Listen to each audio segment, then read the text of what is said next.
The Joint Select Committee of Parliament looking at the Integrity Commission Act has voted to accept a recommendation to remove the Auditor General from the slate of commissioners serving the Integrity Commission. The vote happened along strict party lines, with government members saying yes to the proposal and opposition members saying no already. The opposition leader Mark Golding has signalled his intention to reverse the change if and when the PNP forms the next government. He says there's no reason to disturb the commission as currently comprised. The Auditor General does nothing to inhibit the workings of the Commission as things stand now. So what are the merits and demerits in this discussion? Where does fact and the truth lie? I intend to probe at those things in the episode of Lead Story on this Thursday. Let's start the show.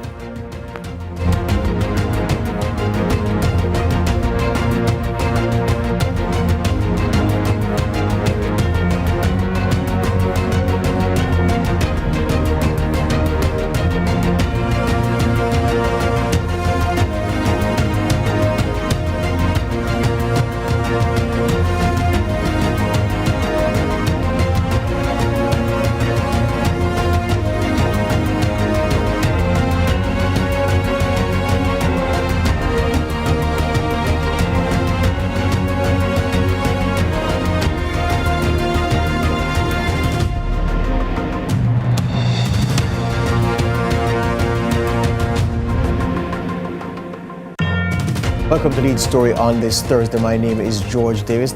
But perhaps one of the only things that we are sure of where the Auditor General's position on the slate of commissioners at the Integrity Commission is concerned is that it's not about Mrs. Pamela Monroe Ellis, one of our finest public servants across political sides, regardless of your persuasion or your intent. Nobody questions the competence of this woman or her impartiality. So we're accepting that it's not about her. It's about the position of Attorney General and how some see that position not being needed on the slate of commissioners, given the Auditor General's very important role of being the chief auditor of ministries, departments, agencies, public bodies, and local authorities. With that being said, the Joint Select Committee of Parliament looking at the Integrity Commission Act, they accepted that proposal, as I said in my opening, to dispense with the Auditor General as a member of the Commission at the Integrity, one of the commissioners rather, at the Integrity Commission. And in case you missed it, we're bringing you up to speed with this. In a meeting on Wednesday, government members of the Joint Select Committee reviewing the Integrity Commission Act of 2017 used their majority to push through a recommendation to remove the Auditor General as a commissioner of the Integrity Commission. The move, spearheaded by Member of Parliament for St. Catharines Southwestern, Everald Warmington, asserts that the Auditor General's presence on the IC is a breach of the Constitution. Section 120, 121, and 122 of the Constitution makes it clear of a responsibility and can be a part of any of the board or bodies. So, in effect, this is a breach of the Constitution in including her as a commissioner, based on Section 120, 121, and 122 of the Constitution. In response, Solicitor General Marlene Aldred reassured the committee that nothing in the Constitution prevented the Auditor General from being a member of the IC. Even though 120 sub 3 talks about has held, I would also say that the office of a commissioner is not a public office as defined in the Constitution. Still, Justice Minister Delroy Chuck sided with his colleagues. With a body that is being provided with almost $2 billion worth of government money, the Integrity Commission is almost as big as many ministries. And it requires, in my view, the full force of the Auditor General's Department to investigate not only the IC, not that I'm saying they've done anything wrong, but it must be clear to Parliament how the funds provided are being used. I'm sure we can find other good persons to become commissioners.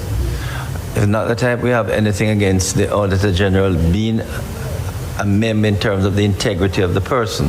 Meanwhile, opposition members Julian Robinson and Dr. Maurice Guy objected to the move. In my understanding, where audits are done of the Integrity Commission, they're done not by the Auditor General's Department, but by an independent accounting firm, which removes that issue of a conflict of interest. But I would not support her removal from the Integrity Commission. The recommendation will now be included in a report sent to Parliament for final consideration. We discuss on Lead Story. After the break, I hear from a public commentator and a veteran attorney.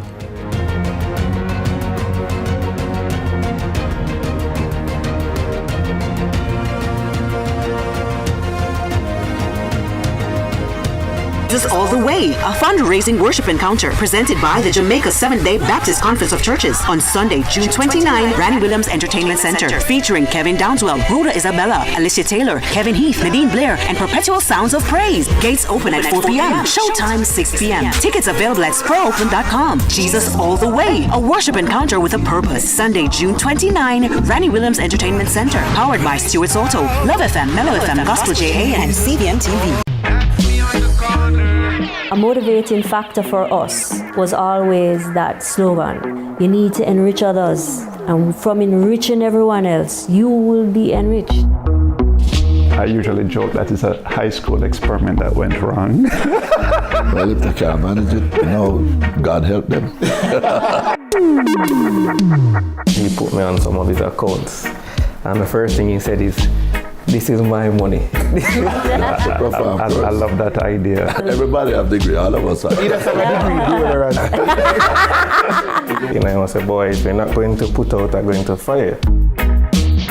You never stop learning until your day that you die. And that is something that I'm using for myself, that just constantly trying to learn and become better each and every day. Because we know you're not turning me into a grandfather. Maybe him don't know. Oh gosh! The Father's Day edition of The Cut is brought to you by NCB.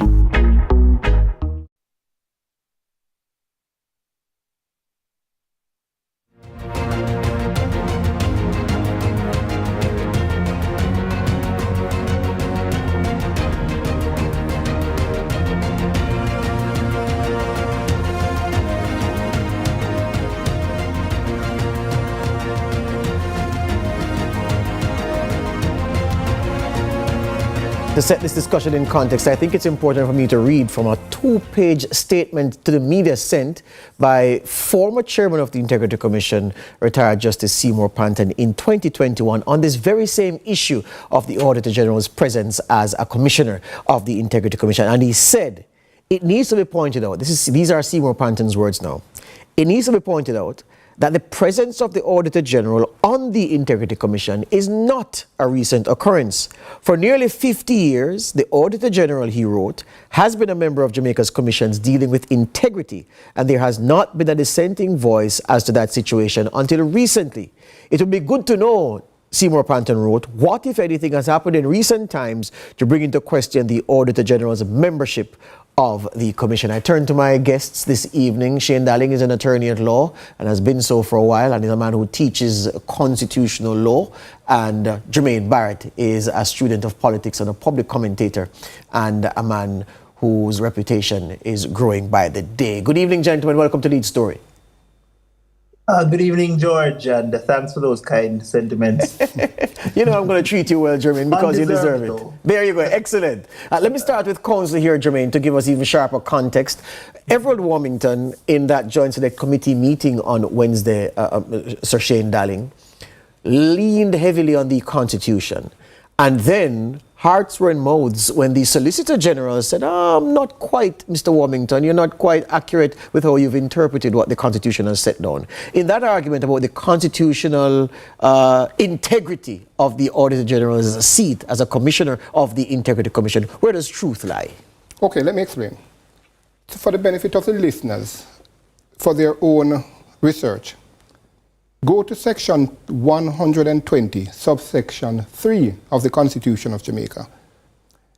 It says that a person who has held the office of Auditor General shall not be eligible for appointment to any other public office. Then it begs the question, is a commissioner of the Integrity Commission a public office? You then go to the Integrity Commission Act itself. Section 8 speaks of the appointment of commissioners, and it says the Auditor General, 4 other persons hereinafter referred to as appointed commissioners. And Section 23 of the Integrity Commission Act addresses the issue of public office. Section 23 says, the office of chairman or appointed commissioner shall not be a public office for purposes of Chapter 5 of the Constitution of Jamaica.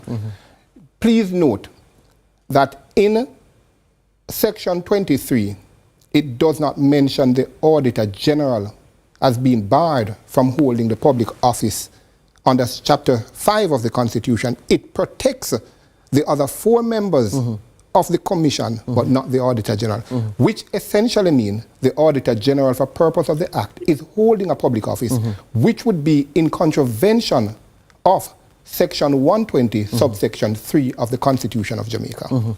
So just for further clarity, the chairman of the Integrity Commission, retired Justice Carol Lawrence Beswick, set her aside, and the 4 appointed members who have come from business and banking and other fields, but who have not come to the post while being the leader of any public authority. You're saying that they are protected? The Act of Parliament actually protects them because it says in Section 8 of the Act that the appointed members, and it names the appointed members as the 4 other persons other than the Auditor General. And Section 23 goes on to say that those 4 appointed members, for the purpose of Chapter 5 of the Constitution, those are not public office, which puts the Auditor General therefore in trouble because it did not protect the Auditor General because Section 120, subsection 3 of the Constitution says that she cannot hold another public office. So the constitutionality argument for you is settled? In my view, yes. On the Constitution, in your view, the Auditor General ought not to have that seat as commissioner? That's correct, based on the legislative framework. For sure. Jermaine Barrett, from the political perspective now, how are you viewing this? Through what prism are you seeing this, the Auditor General as the football, as government and opposition side, jostle for supremacy? I think, George, I think the administration has effectively given the opposition rather a bit of ammunition to wage a war against them, quite frankly. We know that matters relating to the Integrity Commission have been most controversial for some time now, and I find it difficult to understand why it is that at this time this particular attempt is being made to disturb the Integrity Commission at the time when we're in the political silly season. I'm not suggesting at all that the moves by the administration are wrong. I leave that to the legal luminaries to opine on. But politically, I don't know that there's much to be gained politically from. But I would say this to you, though, Jermaine. I'd say this to you, Jermaine, that these sentiments about the Auditor General and her place as a commissioner, which have crystallized in the decision that you got on Wednesday in that Joint Select Committee. This isn't new news, so to speak. This is old hat, because from about 2018, 2019, this thing was before Parliament, to the extent in 2019, Justice Panton wrote a scathing, and he always say when Justice Panton writes, he writes scathing letters, He wrote a scathing letter to the editor at the Gleaner, berating the Gleaner for what he saw as a campaign to have Mrs. Pamela Monroe Ellis removed as Auditor General, as a commissioner, based on what the government was saying at that time. So this isn't new, and this, of course, predates the controversy about whose statutory declarations. So it's just that how these processes work. Things have just congealed at this point, but it wasn't yesterday or last week or last month that the government went to move in this direction. No, George, I'm not suggesting that this just happened here and now. We know parliamentary processes take some time and it has evolved over some time. You are absolutely correct. But it has now become central in the news cycle and the conversations that have been had within the public domain because of what transpired most recently just this week. Yes. And so you would have heard the pronouncements from the opposition leader and so forth. Again, I'm not suggesting that the opposition leader has the right handle on this situation at this time. But again, it has caused public conversations that I don't think helps the administration, given the political sort of proceedings that are now ongoing. I see the point. Thank you. Hold the line right there, Jermaine. Hold on, Shane Darling. More on Lee's story after this.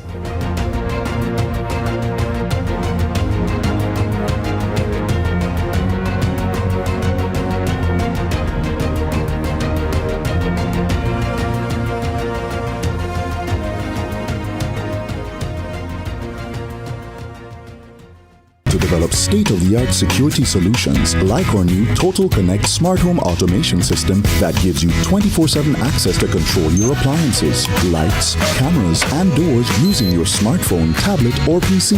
As the most trusted electronic security company in Jamaica, Hawkeye has the fastest response times to get to you when you need us most. Trust Hawkeye's Total Connect. Hawkeye, securing what matters most. Where this inspiration for music come from? Why music? How you never end up being a baller? No, sir. No, I'm done with the athleting. Every time I do that, I get injured. Our genre is so small that we don't have time to be pitting things against each other. I wanted to be an Olympian. That was my first dream and goal. Really? Yes, because my dad is like a world-class track and field coach. I'm going to throw this over to you, Oje, because I don't know what going to come after that, my youth. No, I come here like you need cartel if you do this. I'm out.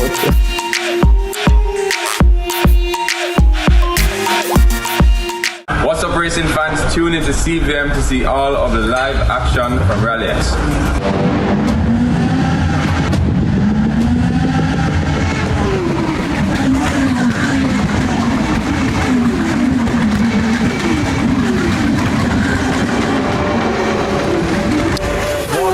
Left to go today.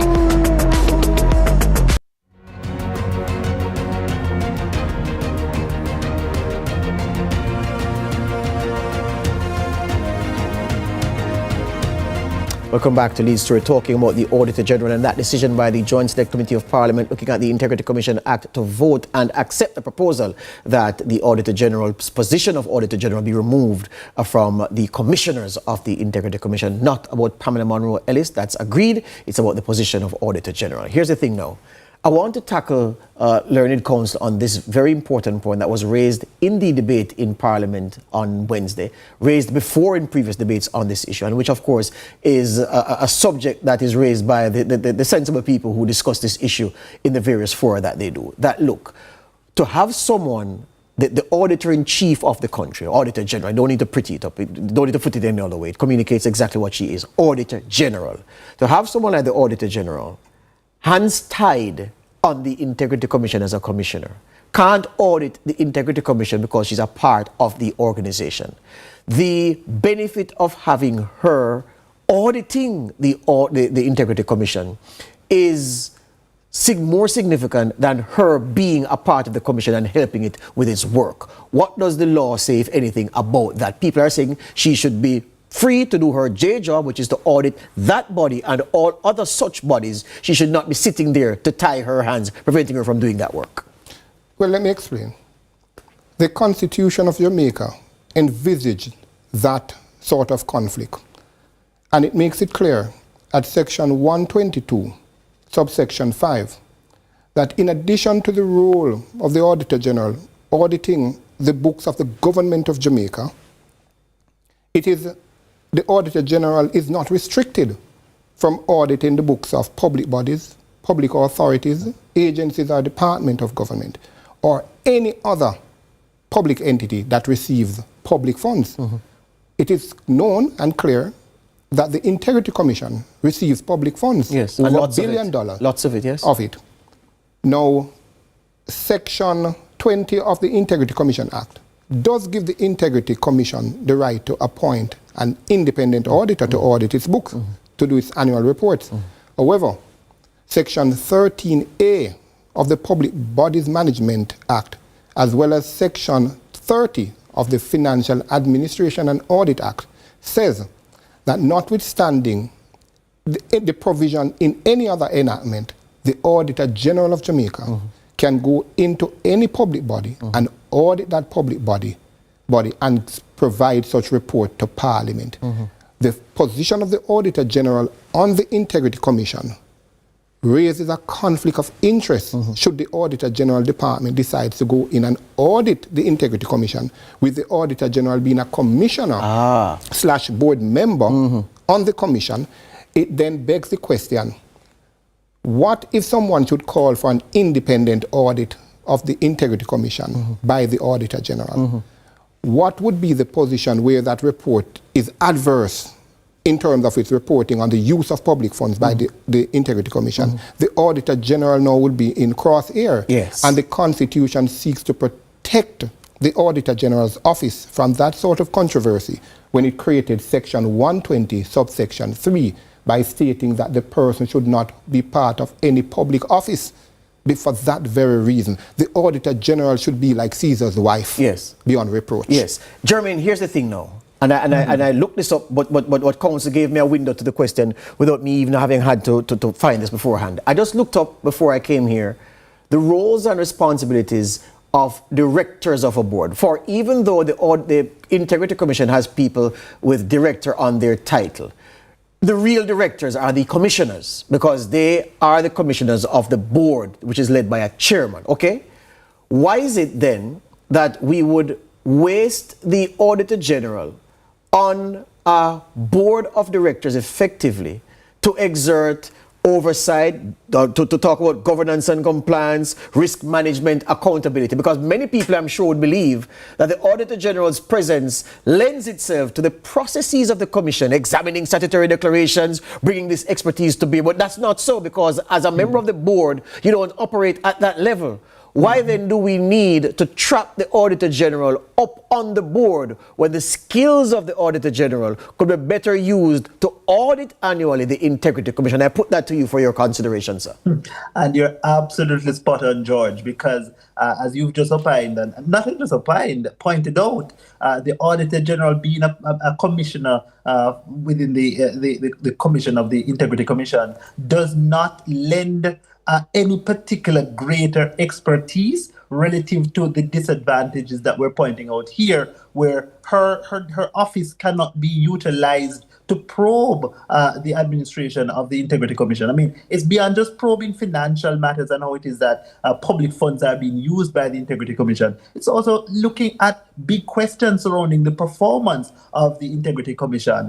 We've been hearing concerns about, and requests for a need for a performance audit of the Integrity Commission, and so the great capacity of the Auditor General is being effectively barred from being utilized to the best extent to provide great public confidence in whatever results come about from audits, be they financial audits or performance audits or whatever. And so the idea that the Integrity Commission can essentially or is vested with the capacity to enlist an independent auditor does not fully address the issue of it no longer being able to utilize the greatest capacity that this country have to audit and to certify or to bring to public attention issues that are of concern to the public interest. Yes, and Counsel, the issue of conflict of interest, thank you for that, Jermaine. The issue of conflict of interest doesn't only arise when it arises. You have to see the potential for it and move to nip it in the bud. And so I say that to say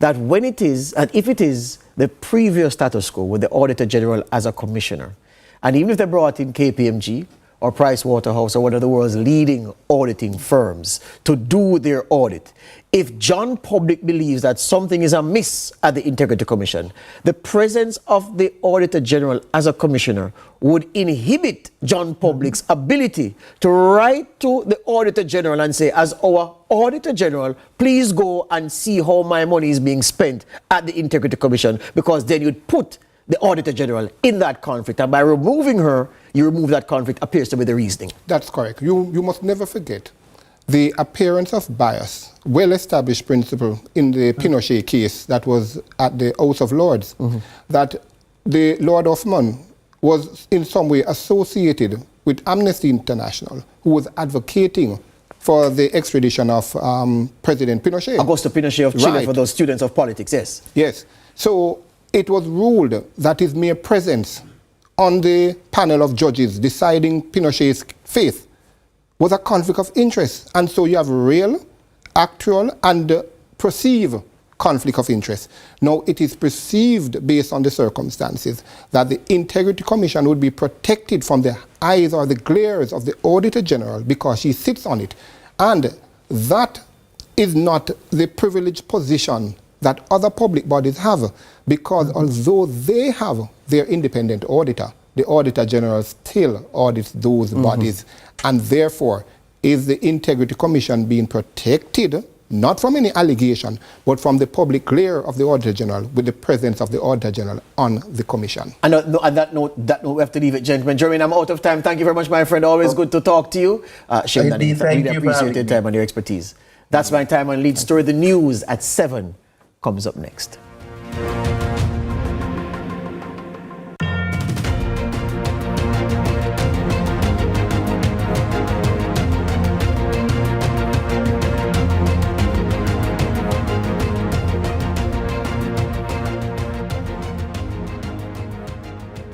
Factor for us was always that slogan, you need to enrich others, and from enriching everyone else, you will be enriched.